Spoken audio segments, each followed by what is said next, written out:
Welcome back to the video lecture on East Asian State Leadership International Law. This time, we'll talk about Korea-Japan's agreement concerning joint development of the Continental Shelf.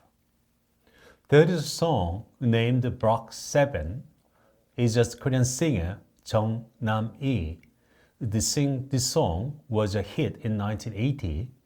The story of the dreams of Korea becoming an oil-producing country. By 2025, it is highly likely that the Block 7 will be embroiled in a legal and diplomatic dispute. Contrary to the precarious Dokdo issue, the issue of the Block 7, along with the dispute expected to arise in 2023, at the time of the Fukushima wastewater release, is a maritime dispute between Korea and Japan that must be addressed by this government of the Yoon Suk-yeol administration.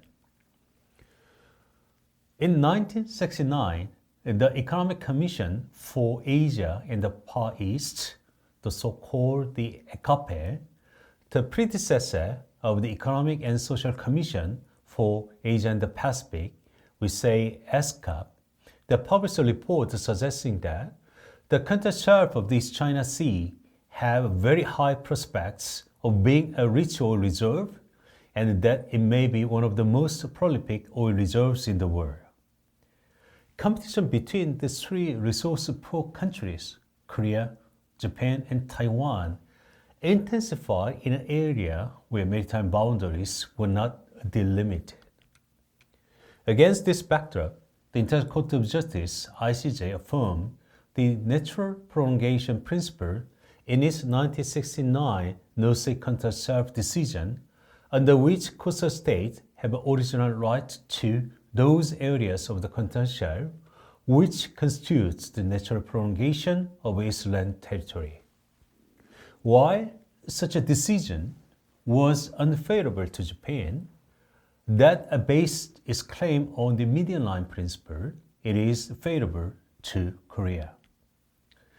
In the midst of the North Sea Continental Shelf decision, the Korea enacted the Submarine Mineral Resources Development Act in 1970 and established the 7 continental shelf blocks with China and Japan based on the median line and natural prolongation principles, respectively. In addition, grounded in the fact that Korean continental shelf extends to Okinawa Straits, thus cut off from the Japanese continental shelf, the Block 7 was established in East China Sea in the southern part of Jeju.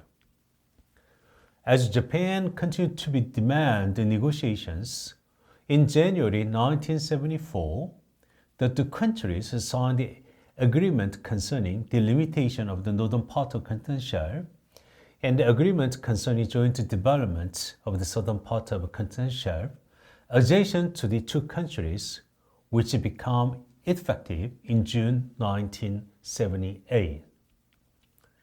China has refused to recognize the Korea-Japan's agreement concerning joint development of the southern part of the continental shelf adjacent to two countries since it is signed and claimed that the joint development zone, the JDZ, is the Chinese continental shelf. Hence, at present, the interests of the three East Asian countries, Korea, China, Japan, regarding the area of overlapping claims have yet to be reconciled, with the dispute entering the phase of reconciliation. Adoption of the agreement concerning joint development of the southern part of the continental shelf adjacent to the two countries was an inevitable choice for the Korea in light of the lack of the capital and technological at the time. In the face of difficulties regarding the autonomous development of the continental shelf, the agreement adopted joint development method. The agreement is now known as a model agreement that pioneered the joint development of continental shelf resources. Moreover, to this day, this agreement is deemed one of the exemplary means of managing maritime boundaries with regard to interim dispute management. The agreement established the seabed and subsoil of the areas where two countries' maritime claims overlapped in the East China Sea, as the joint development zone is in accordance with the Korean claim based on the natural prolongation principle and the Japanese claim based on the median line principle. Each party designates a concessionaire with the right to explore and exploit natural resources, where concessionaires of the both parties concluded operating agreements that provide for the designation of an operator, among others, and the operator carried out the joint development project in the form of the joint venture under the operating agreement. The expenses occurred and incurred in connection with the developments were shared between both parties, while the development profits were shared equally between concessionaires of the both parties. The agreement provides for the resolution of the disputes regarding its interpretation applications through diplomatic channels, with any disputes which fails to be settled through such channels to be referred for decision to an arbitration board composed of the three arbitrators. Each party may terminate the agreement at the end of the initial 50 years period or at any time thereafter by giving 3 written notice to other party. In the event that agreement regarding the amendment or termination of the agreement is not reached, the agreement remains in effect for a period of the 50 years. In other words, where either party provide written notice to other party before June 2025, the agreement will be terminated in 2028 when the initial 50-year period has lapsed. However, the problem is that the performance under the agreement can only be carried out when both parties intend to develop the zone coincidentally, thereby containing the inherent strategical limitations. The rendering independent exploration and development impossible without the agreement of each party. There are no provisions in the agreement compelling the performance of the obligations. Likewise, the dispute settlement provision has no practical significance. The provision is further limited by the fact that Korea alone cannot compel the formation of an arbitral tribunal unless Japan cooperates. Meanwhile, the rules of international law regarding delimitation of the continental shelf saw a huge change. In the 1985 case concerning the continental shelf between Libya and Malta, the International Court of Justice (ICJ) ruled that where the continental shelf to be delimited is within 200 nautical miles of the area, the distance criterion should be preferentially applied rather than finding a geological or geographical features to be determinative. This is because state practice has established the customary international law recognizing seabed of the 200 nautical mile exclusive economic zone (EEZ) as a continental shelf of the coastal state pursuant to the United Nations Convention on the Law of the Sea. Such a decision was favorable to Japan that based its claim on the median line principle, where it is unfavorable to Korea. In the early to mid-1980s, the 7 zones were jointly explored, but there being no significant result, the such explorations were practically discontinued after 1988. Since then, Korea has continuously been demanded that both countries carried out joint development projects, but Japan has been maintaining a passive stance by, for instance, not designating its concessionaire on a basis that there is a low probability that a zone would retain oil reserves and that such projects are not economical.